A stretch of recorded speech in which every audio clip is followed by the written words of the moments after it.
নিরাপদ খুলনা চাই সামাজিক সংগঠনের সাথে সংসদ সদস্য আলী আসগার লুবির মতবিনিময়। আপনারা সুমাইয়া খাতুনের পাঠানো ভিডিও চিত্রে দেখছেন বিস্তারিত। নিরাপদ খুলনা চাই সামাজিক সংগঠনের সাথে নবনির্বাচিত খুলনা ৫ ডুমুরিয়া ফুলতলা আসনের সংসদ সদস্য আলী আসগার লুবির সাথে মতবিনিময় অনুষ্ঠিত হয়েছে ২৪শে মার্চ দুপুর ১২টায় তার নিজ বাসভবনে। উক্ত মতবিনিময় অনুষ্ঠানে সংগঠনের সভাপতি সরদার বাদশাহ ও সাধারণ সম্পাদক শেখ মোহাম্মদ দেলোয়ার হোসেনের নেতৃত্বে সংসদ সদস্য আলী আসগার লুবি হাতে ফুলের তোড়া তুলে দেন।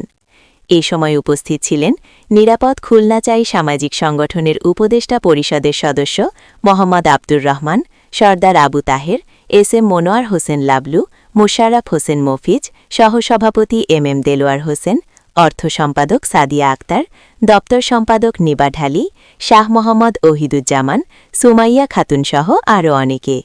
এ সময় সংগঠনের সভাপতি সরদার বাদশাহ নবনির্বাচিত সংসদ সদস্যকে বলেন, নিরাপদ খুলনা চাই একটি সামাজিক সংগঠন। সংগঠনটি সর্বপ্রকার দুর্নীতি, সকল অফিস আদালতে ঘুষ বাণিজ্য, খুন, মাদক, ধর্ষণ, চাঁদাবাজি, দখলবাজি, পাচার, ভেজাল খাদ্য, অবৈধ মজুদ সিন্ডিকেট সহ সকল অনৈতিক কার্যক্রমের বিরুদ্ধে জনসচেতনতা বৃদ্ধি এবং আইনশৃঙ্খলা বাহিনীকে সামাজিক দায়বদ্ধতায় ও রাষ্ট্রের কল্যাণে আইনের প্রতি শ্রদ্ধাশীল থেকে সহযোগিতা করে চলেছে।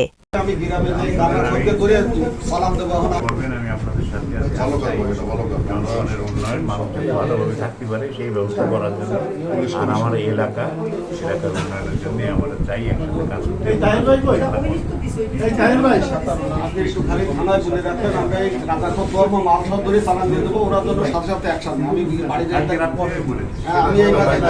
আমার এলাকার আগে শুরু